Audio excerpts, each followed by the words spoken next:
first table, okay? What you need to do, you have to be very careful, is about the proportion. When we do a study, the very first table is like to describe the patient's characteristics, right? Okay, so for this one, we have incontinence. Incontinence versus continence. Incontinence, which is bad, we have 3 delivery ways, let's say A and B and C, okay? So how to present those? We present like a number, okay? How many of them? 5. 我记得是5，然后这是什么？80几，I don't remember. 我乱写的 I have no idea, okay?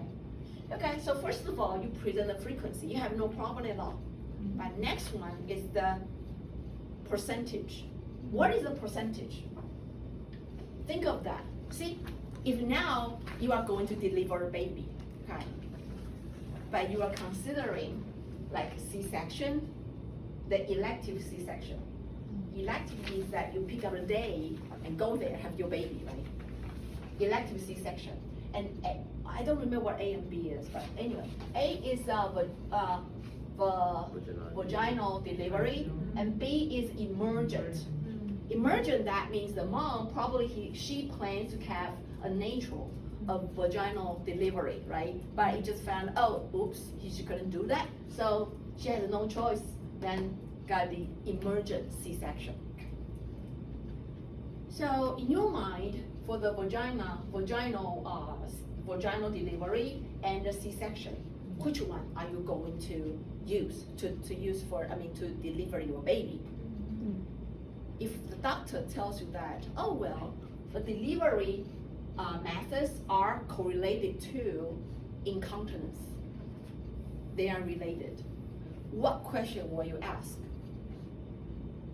You will ask things like, okay, which one has a lower probability of incontinence? You are going to pick up, okay, you are going to take a flight to America. Which airline are you going to choose? You might ask, which one has a lower probability of accident, right? So, what is the probability if I pick up vaginal delivery? What is the probability of incontinence? Therefore, the frequency should be 5 out of 85. This will be the percentage among this delivery methods. Similarly, for emergent, it will be 10 out of 110. For the elective, it will be 20 out of 200 something.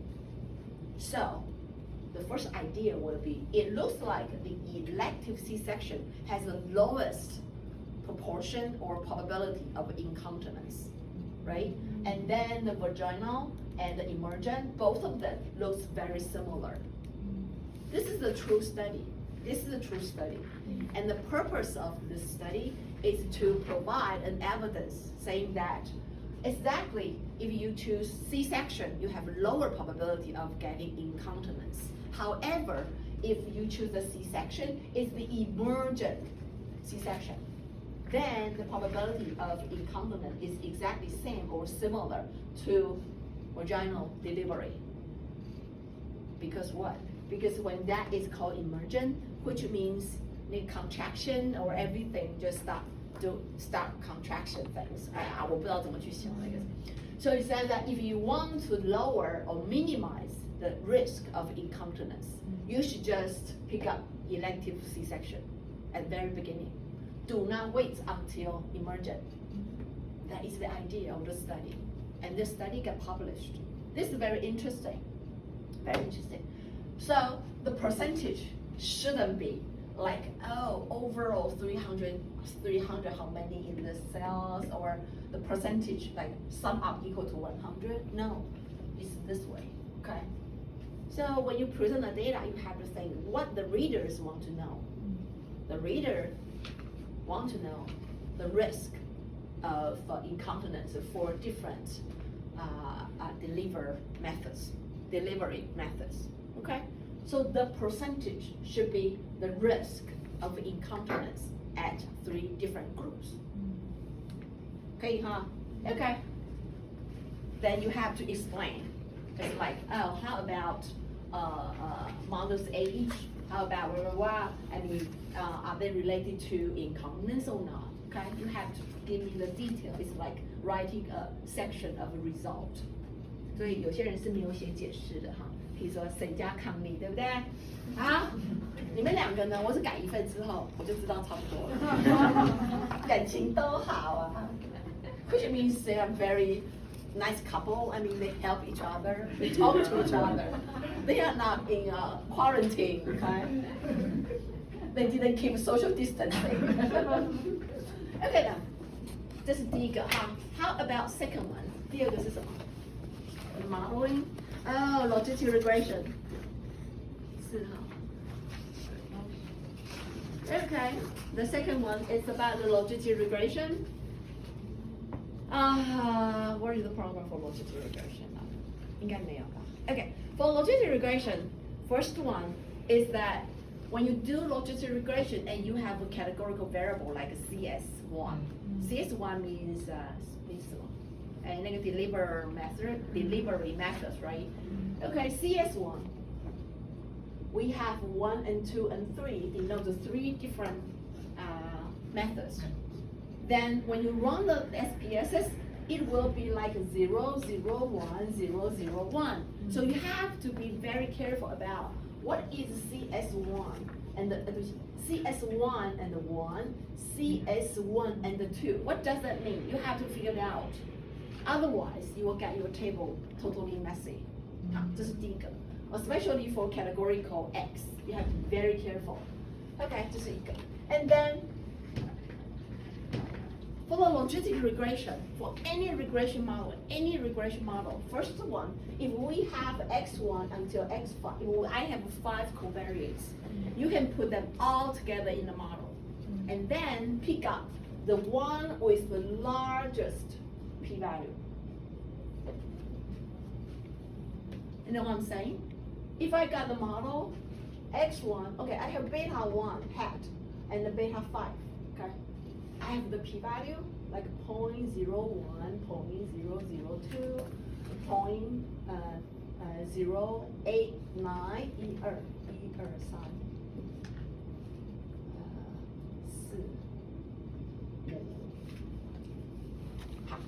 If I have 5 p-values, I have 5 axes, I got 5 p-values. So first of all, look at that. There are 3 of them. They are not significant. Then next step is not to remove 3 of them. No, you cannot. You can just remove the largest one. For example, 0.83. I have to remove x5 and then rerun the model. And then pick up the largest non-significant p-value, okay? That is the right way to do it. You cannot just remove 3 of them at the same time. Do you know why? Okay, I'll give you an example. Okay, what if this 0.9? This is the beta 5 and the beta 4. If beta 5 means gestational age, and beta 4 means body weight, birth weight. You know, gestational age and the birth weight, they are very correlated. 对不对？出生周数跟体重 they are very correlated.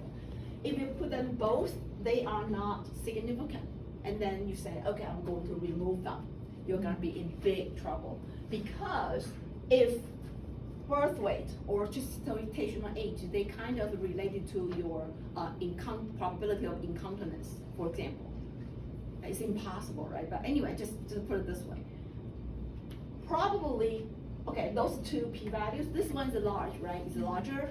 When you remove gestational age, okay, then the p-value for the birth weight probably will become 0.02. Why? Because they are strongly correlated. So when you put them both in the model, they kind of dilute the effect of gestational age or birth weight.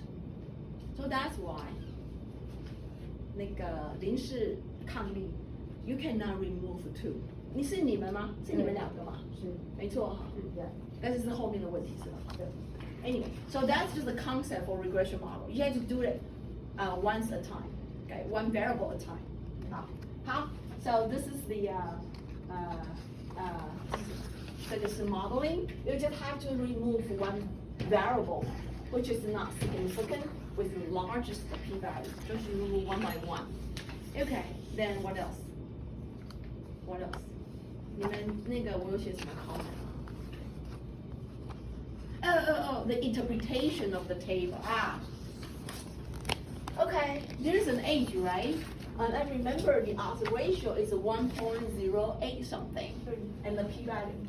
This is significant. And delivery methods. 第一个是 vaginal, 然后再来是什么 ？elective, emergent. 你们都写一样的。Emergent CS， 还有一个 elective CS. So the baseline is the vaginal delivery. 然后 emergent is 0.9 something. 然后这个 elective is 0.2. 大概哈。然后呢 we got this p-value is 0.7 something. 我都还记得。那 elective is 0.005. Okay, 好，差不多是这样。So first of all, some of you have a p-value here. That is fine. I bet this p-value is less than 0.05. This is what? This is the overall no delivery. I mean, this means that beta, 这是 beta 1 x1, 这就是 beta 2, beta 3 equal to 0. Beta 2, beta 3 equal to 0. What does that mean? That means those three approaches, those three methods are the same. Now, the model is beta 1 x1 plus beta 2 x2, beta 3 x3. Okay? Those two denote three different delivery methods. So, this p-value means that the beta 2 and beta 3 equal to 0, right? Which means no, the delivery methods has nothing to do with the probability of incontinence. Delivery method is not important at all. So if this p-value is 0.001, means the delivery methods is important. They are related to probability of incontinence. So basically, well, that depends. Leave it or not, I have no idea. I mean, either way is fine. But you have to know what this means. It means the overall no delivery effect, no delivery methods effect. Means the delivery method has nothing to do with the incontinence statistic. But this one is not that important. Okay. What is this? 0.7 and 0.005. Now let's check this out. What is 0.7? This means it's not significant, of course. It's not significant. But what is the significance?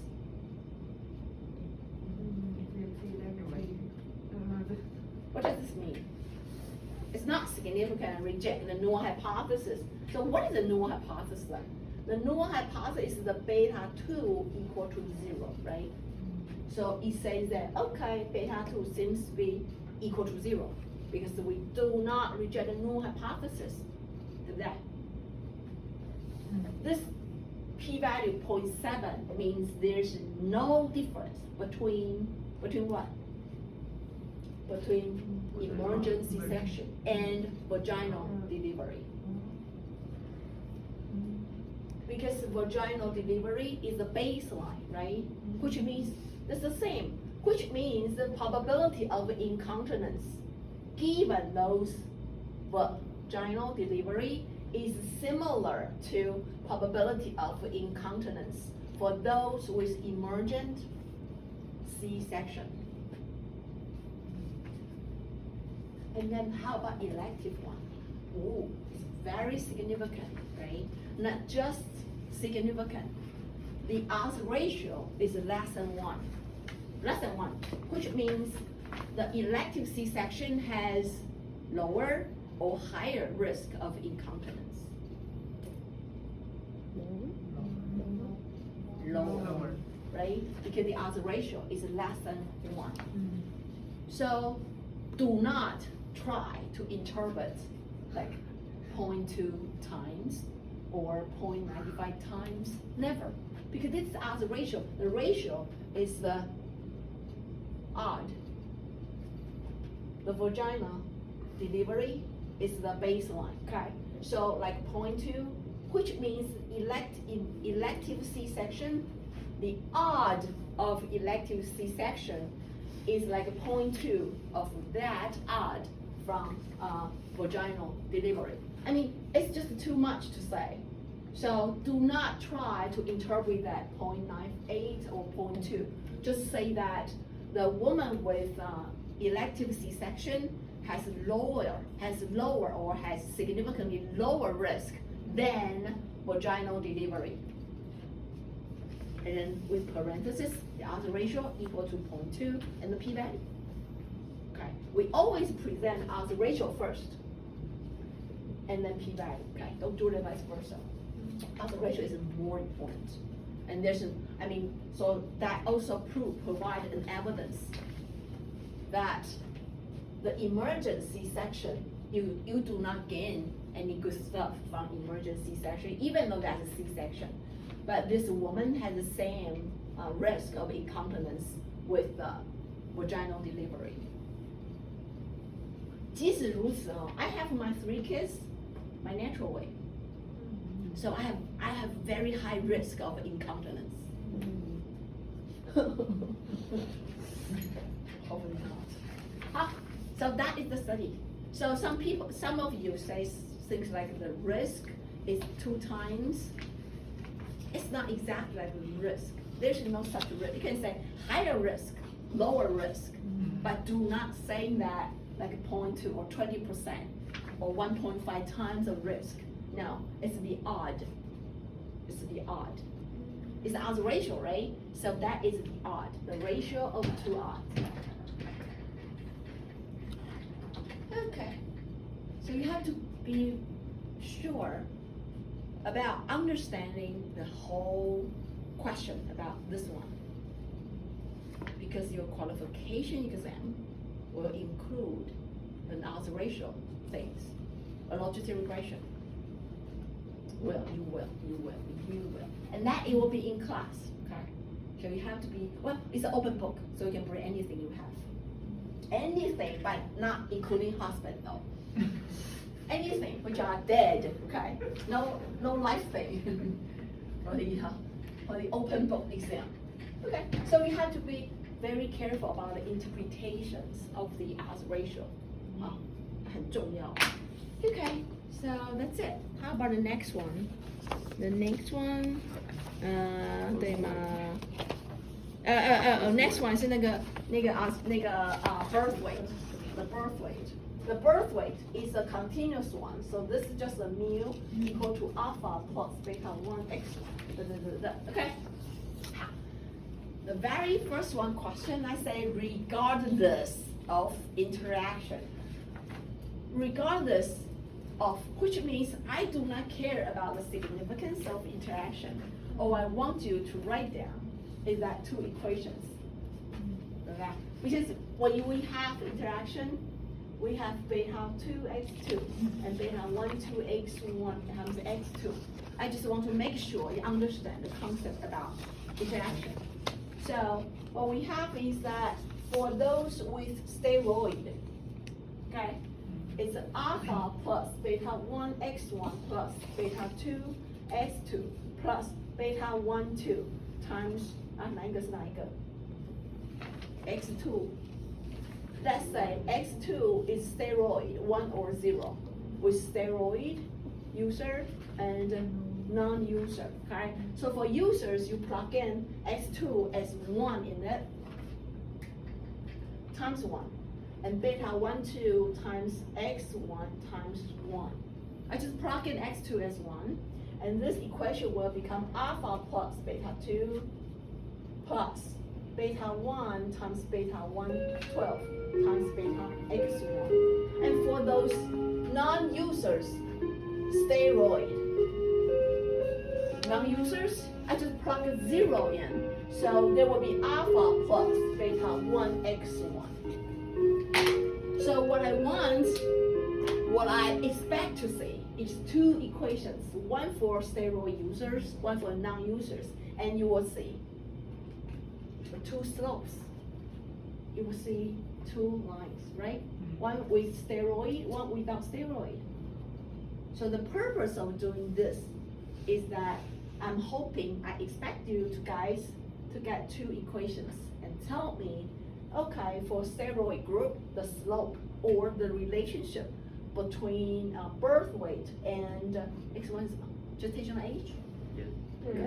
Gestational age? The relationship between birth weight and gestational age is this slope, and for non-user, the slope is only beta 1. So I just want to make sure you guys understand the interaction, that's it. Okay, there are two equations.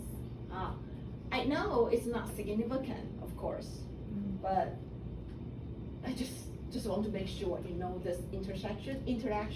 The interaction is very important because it totally depends on the figure, the plot. If it looks like if they are two parallel, then you don't need to include interaction, right? However, you don't know if they are parallel enough, if that's parallel relationship. Is that strong? Therefore, you can add interaction term in your model. 我当然知道 interaction 不 significant. Okay, so without this interaction, how to interpret that? When the interaction doesn't exist, if the interaction doesn't exist, so what you can say is that this is gestational age. Every 1 week increase in gestational age, the average birth weight increased by beta 1 grams. And for the X2, you should have to be very careful about 1 and 0 in your model. Which one is the steroid group, user versus non-user? It depends on in the model if you specify the 1 and 0, which one as baseline. But I remember for the user, for the steroid user, their baby's birth weight is lower by some number.